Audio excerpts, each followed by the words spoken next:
इस वक्त हम बदानी में हैं और दीपेंद्र सिंह हुड्डा के न केवल झज्जर में बल्कि पूरे हरियाणा प्रदेश में तूफानी दौरे जारी हैं और ऐसा लगता है कि जो हालात है हरियाणा प्रदेश में उसने दीपेंद्र सिंह हुड्डा को वन मैन आर्मी की तरह डेवलप कर दिया है, क्योंकि वो अपने भाषणों में भी कहते हैं 14 सांसद विपक्ष के, मैं पक्ष के और मैं विपक्ष का। शायद वही बातें हैं जो दीपेंद्र सिंह हुड्डा को अकेले शायद सब पे भारी बनाती हैं। सर, तूफानी दौरे आपके लगातार जारी हैं, इसके क्या मायने निकाले जाएँ आखिरकार? देखिए, आज हरियाणा प्रदेश की जनता इस सरकार से त्रस्त है। ये खट्टर सरकार हर मोर्चे पे विफल सरकार साबित हुई। आज प्रदेश में, देश में सबसे ज़्यादा बेरोजगारी, देश में सबसे ज़्यादा महंगाई, भ्रष्टाचार, रिकॉर्ड तोड़ भ्रष्टाचार, नशे से आज हरियाणा के नौजवान बेरोजगारी की गर्त में, नशे से की समस्या से आज प्रभावित। आज स्थिति ऐसी हो गई, किसान का इस सरकार ने किसान पे अत्याचार किया, किसान आंदोलन में, कर्मचारी पे अत्याचार किया ओल्ड पेंशन स्कीम के आंदोलन में, गरीब आदमी पे अत्याचार किया, गरीब आदमी की सारी जन कल्याणकारी योजनाओं को समाप्त करके। तो ऐसी सरकार से लोग तंग हैं, त्रस्त हैं, लोग बदलाव चाहते हैं। हरियाणा प्रदेश में पिछली बार भी बदलाव मात्र कुछ वोटों से रह गया था। इस बार निश्चित बड़े बहुमत से हरियाणा में बदलाव होगा और हरियाणा में परिवर्तन लाने के लिए हम लोग प्रयास कर रहे हैं। बतौर एक लीडर आप काफ़ी परिपक्व हैं सर, वो हो चुके हैं। 9 साल का जो भाजपा का कार्यकाल है, हालांकि वो तो अपनी उपलब्धियां गिना रहे हैं, कैसे देखते हैं दीपेंद्र सिंह हुड्डा? मैंने कल प्रेस कॉन्फ्रेंस भी करी थी इस विषय में। इनका बीजेपी का जो कार्यकाल है उसमें तो जो है मैं समझता हूँ कि आज जनता बेहाल है। 9 साल जनता बेहाल। और कल 9 सवाल उसमें मैंने पूछे थे कि सरकार उनका जवाब दे। नंबर 1, देश में सबसे ज़्यादा बेरोजगारी हरियाणा में क्यों हुई? नंबर 2, देश में सबसे ज़्यादा महंगाई हरियाणा में क्यों है? नंबर 3, देश में सबसे ज़्यादा भ्रष्टाचार, सबसे ज़्यादा घोटाले हरियाणा में क्यों सामने आए? नंबर 4, देश में सबसे ज़्यादा किसानों पे अत्याचार, 750 किसानों की जानें चली गई। और क्या ये एक अकेली सरकार है जहाँ किसान पे लगातार लाठीचार्ज कराने का काम हुआ? वो हरियाणा में देश में सबसे ज़्यादा किसानों पे अत्याचार क्यों हुआ?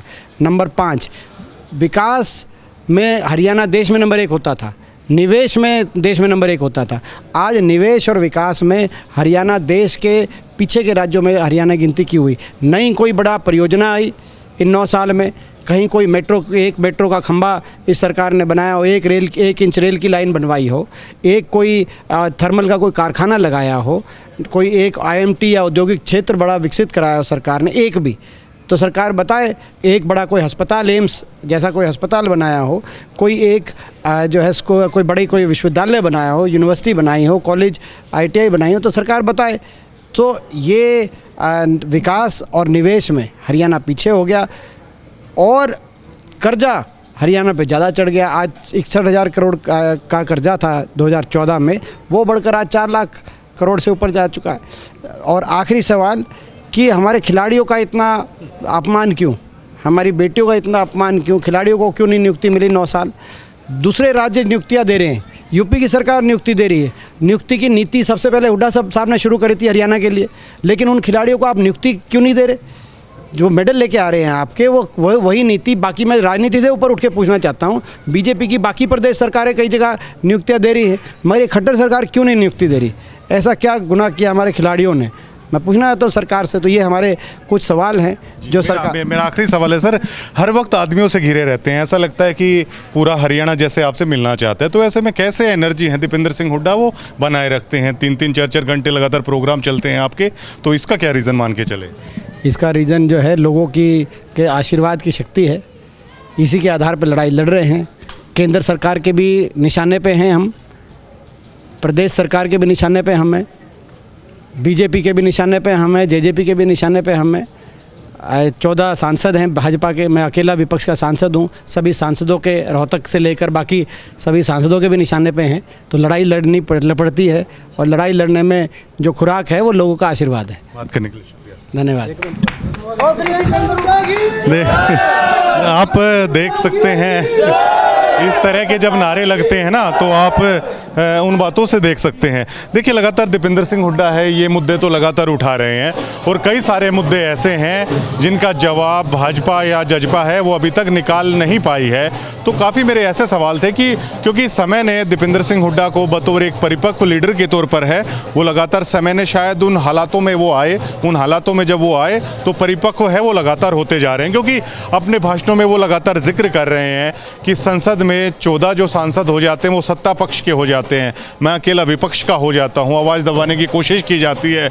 लेकिन कोई भी अगर बुलंद आवाज़ हो ना, उसे ज़्यादा समय तक नहीं दबाया जा सकता है। और उसी का ये परिणाम है कि वन मैन आर्मी की तरह दीपेंद्र सिंह हुड्डा है वो लगातार उभरते जा रहे हैं। और इतना रश, इतना ज़्यादा क्राउड, इतनी ज़्यादा उम्मीद दीपेंद्र सिंह हुड्डा से है, हर कोई आदमी है वो मिलना चाहता है। और झज्जर के आज कई गांवों के लगातार तूफानी दौरे हैं, जो हम पूरा दिन उनके साथ हैं। सुबह झज्जर से शुरुआत होती है कबलाना, और अब देखिए तकरीबन 5 या 5:30 बजने को है, तीसरा ही प्रोग्राम है, इतना सब वक्त लग गया। उसके बाद झज्जर के गिरावड़ में जाएंगे, सुरखपुर में जाएंगे और 1-2 गाँव और करेंगे। उसके बाद फिर झज्जर में जाके है उनका मतलब किसी के घर पे चाय नाश्ते का प्रोग्राम है। तो इससे हमें ये लगता है कि दीपेंद्र सिंह हुड्डा खासतौर से झज्जर हो, रोहतक हो, सोनीपत हो, तो वो चाहते हैं। और आज कई भाषणों में उन्होंने जिक्र भी किया कि अब आया हूँ, इसी को मेरी हाजिरी है, आपको है मान लेना है, ताकि अपना पूरा फोकस है, पूरी एनर्जी है बाकी हरियाणा प्रदेश में वो घूमने पर हैं वो लगा पाएँ। ये सारी चीज़ें हैं, कुछ लोग हैं उनसे भी जान लेता हूँ।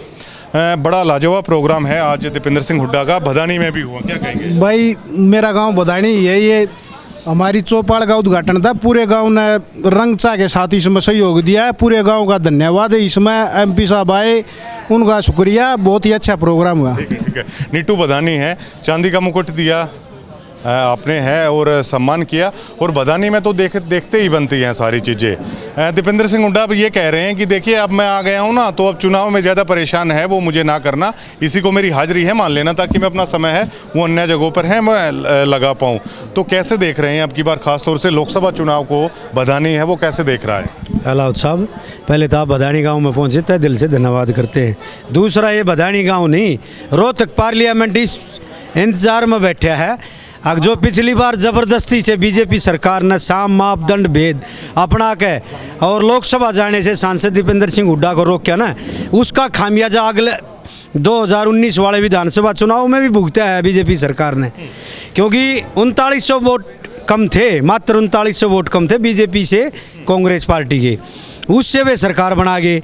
और सरकार बनाने में अहम भूमिका दिखा दी जेजेपी ने, जो बोलते थे अब बीजेपी जमुना पर, और जेजेपी वाले बोलते थे और समर्थन दे दिया बीजेपी का। तो चौटाला परिवार की, चौटाला के परिवार की जेजेपी इनोला पार्टी की ये कभी से नीति रही है। अब ये बीजेपी के सगे भाई हैं, पगड़ी बदल भाई हैं ये। अच्छा, एक चीज़ का वो जिक्र करें दीपेंद्र हुड्डा, वो कह रहे हैं कि जब भाजपा का प्रोग्राम होता है तो वो वीडियो भी देखी है सभी ने, मुख्यमंत्री धक्के मरवाते हैं लोगों को। आपने तो कांग्रेस का राज भी देखा है, जब ये मुख्यमंत्री बनते ये कहते हैं कि लोग हमें बेशक से धक्के मार दें, हम सिक्योरिटी से किसी को भी धकेलने का काम नहीं करते। कितनी सच्चाई मानते हैं इन बातों? हुड्डा साहब ने मुख्यमंत्री की शपथ ली ना, उस दिन ये कह दिया था मैं मुख्यमंत्री नहीं हूँ हरियाणा का, मैं मुख्य सेवक हूँ। तो उन्होंने 10 साल तक हरियाणा प्रदेश में मुख्य सेवक बनकर लोगों के बीच में काम किया था। और सिक्योरिटी की बात तो बहुत बड़ी पूछ लिया आपने। हुड्डा साहब ने सिक्योरिटी की ज़रूरत नहीं थी, एमपी साहब ने, दीपेंद्र हुड्डा जी ने तो कभी माना ही नहीं सिक्योरिटी को। और धक्के मारने की बात, ये तो दिल का लगावे हैं, पब्लिक ने दिल का लगावे हैं। और खट्टर साहब जनसंवाद का नाम लेकर न कभी किसी को प्रताड़ित करें हैं, कभी किसी को जलील करें जनसभा में, ऐसे थोड़ी होता है। मुख्यमंत्री का ये कोई स्टेटस लेवल थोड़ी है, मुख्यमंत्री इस पब्लिक ने बनाया है, न कि किसी पब्लिक ने बनाया है। मुख्यमंत्री उसको एमएलए बनाया और उसके एमएलए ज़्यादा बनाए तभी तो मुख्यमंत्री बना। अब धक्के पब्लिक मार देगी। अगर जनसंवाद के कार्यक्रम में बीजेपी का मुख्यमंत्री, बीजेपी का मंत्री या बीजेपी का विधायक पब्लिक का धक्के मारा तो पब्लिक ही तैयार बैठी है, बीजेपी को ऐसा धक्का मार देगी शायद आने वाला समय कभी बीजेपी का हरियाणा प्रदेश में पनपेगा। ठीक है। आखिरकार क्यों भदानी में दीपेंद्र सिंह हुड्डा के सिवा शायद कोई, ना तो आप किसी की वोट देते हो, ना शायद और कोई नेता को पता है, क्या वजह है इसकी मान के चलते हैं? बस इससे प्रेम इतना है जी, प्यार से बोलते हैं, चाहे इसका हाथ पकड़ लो जब भी कुछ नहीं कहते, इसका धक्के लगते हैं जब भी कुछ नहीं कहते। ये निकल के सामने आ रही है। हाँ जी सहरावत साहब, दीपेंद्र ये तो कई सालों से लगातार चला आ रहा है। भदानी में तो शायद ना किसी सर्वे की ज़रूरत होती, ना कोई ज़्यादा कहने की ज़रूरत होती। क्या रीज़न इसका होता है कि एकदम से टूट के पड़ते हैं दीपेंद्र सिंह हुड्डा आते हैं तो? मैं ये कह रहा हूँ प्रवीण जी, कोई उसके चेहरे से प्यार नहीं है, लेकिन जो उसका कार्य है, जो कार्य प्रणाली है, उससे भदानी गांव प्रभावित है। चाहे आप रोजगार की तरफ से देख लीजिए, चाहे आप किसानों की तरफ से देख लिए, भाव को दिलवाने के लिए जो भी ज़रूरतमंद चीज़ हैं वो दीपेंद्र ने सांसद रहते हुए, चौधरी भूपेंद्र सिंह ने मुख्यमंत्री रहते हुए हर व्यक्ति तक सरकार के खजाने से पैसा पहुंचाने का काम किया है। इस सरकार ने जनता के हर व्यक्ति से लूट करके खजाने को नहीं, अपनी जेब को भरने का काम किया है। ये प्रदेश की जनता बेखूबी जानती है। आप क्या कहेंगे? भाई इससे बड़ी आदमी हमने ज़िंदगी में देखा नहीं। हम 58 साल का हो गया, मैं इससे बड़ी MP हमने तो कोई नेता ही नहीं देखा, और पूरी उम्र ज़िंदगी भर इसकी साथ है। यही बात है मदानी की। इसमें प्यार ज़्यादा है जी, प्यार सबसे ज़्यादा है इसमें। वो चौटाला दौरे भी रहे, हम धक्के मार दिया था। इसलिए आप लोगों की मेहर ज़्यादा। हाँ मेर ज़्यादा, प्यार ज़्यादा है, वो धक्के नहीं मारता। ठीक है। तो वही वाली बातें हैं जो निकल के सामने आती है। ये तमाम चीज़ें हैं। धन्यवाद।